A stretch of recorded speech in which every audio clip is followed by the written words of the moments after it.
देखा कि दूध मांगोगे तो खीर देंगे, कश्मीर मांगोगे तो चीर देंगे। अरे ये वाला टॉपिक है, चलो इसी तरह से करो।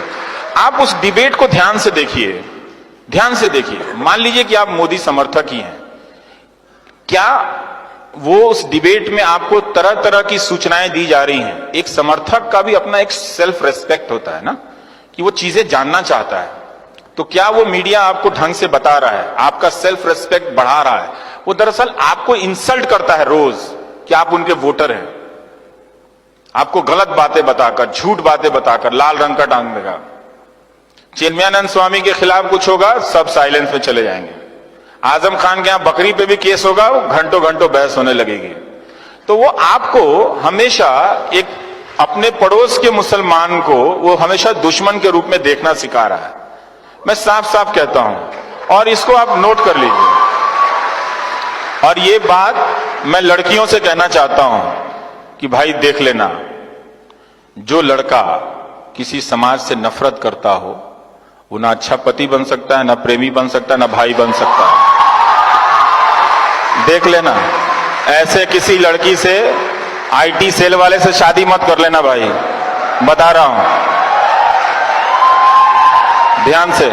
पता चला कि दहेज तो नहीं देना चाहिए, मां बाप ने चोरी छुपे कुछ पैसा दिया, लाखों रुपए भी गए और मिल गया नफरत करने वाला, तो वो प्रेमी नहीं हो सकता है। मोहब्बत बहुत जरूरी है दोस्त, मिट्टी से भी और इंसान से भी। ऐसा नहीं हो सकता कि इंसान से मोहब्बत ना करो और कहो कि हम मिट्टी से मोहब्बत करते हैं। हम मिट्टी से मोहब्बत इसलिए करते हैं कि उस मिट्टी में बसने वाले इंसानों से भी मोहब्बत करते हैं। ये बात ध्यान रखिएगा।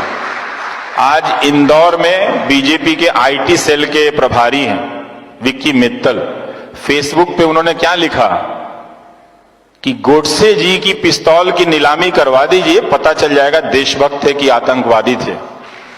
हम यहां पर आ गए, गांधी को मारने वाले के लिए ताली बजा के आप हिंदुस्तान नहीं बना सकते, नहीं बना सकते हो आप। जिस देश में गांधी के हत्यारे को देशभक्त कहा जा रहा है, तो गांधी क्या आतंकवादी थे?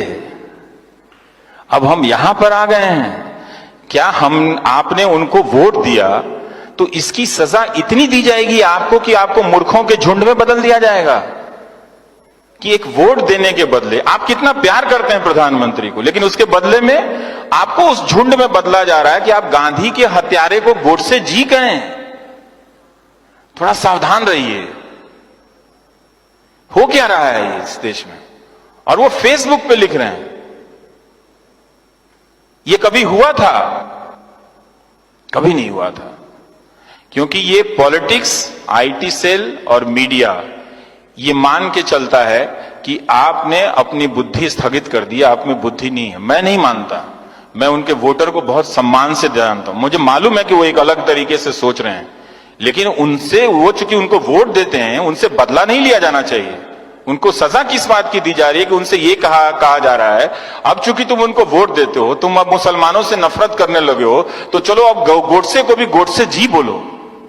फिर मालूम नहीं अगली बार अब आपसे क्या कराएंगे, आपके हाथ में बम दे देंगे, कहेंगे जाके फट जाओ कहीं पे, तुम नौकरी मत मांगो।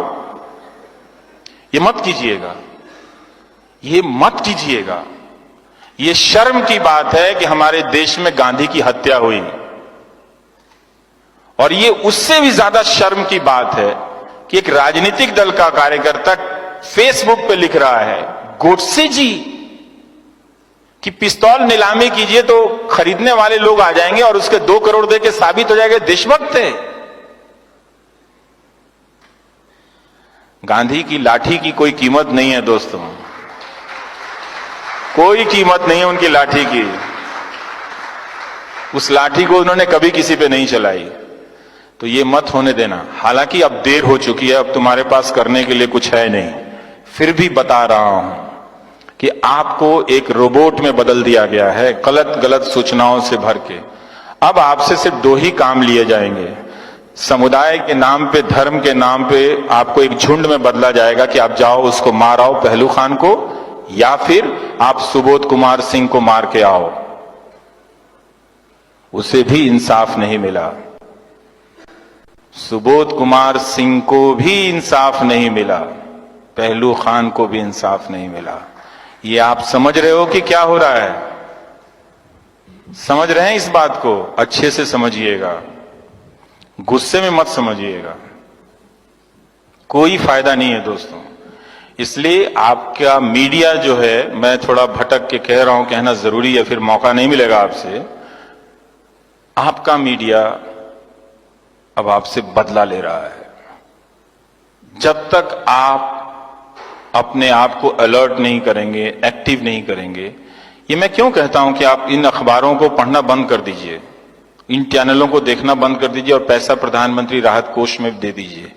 ये मैं इसलिए इस उम्मीद में कहता हूं कि आप दबाव डालेंगे तभी मीडिया स्वतंत्र होगा, तभी मीडिया स्वतंत्र होगा। और एक बात जान लीजिएगा, मीडिया की स्वतंत्रता हम सिर्फ अपनी नौकरी के लिए नहीं कह रहे हैं, आपके लिए कह रहे हैं। जब मीडिया नहीं होगा, आप नहीं होंगे, क्योंकि आपकी आवाज नहीं होगी। आप 4 दिन के लिए अपने कमरे में बंद कर लो घर को, बोलो नहीं। आप ये करके दिखा दो और फिर सोचना कि 46 दिन से कश्मीर के लोग कैसे रह रहे हैं। Thank you.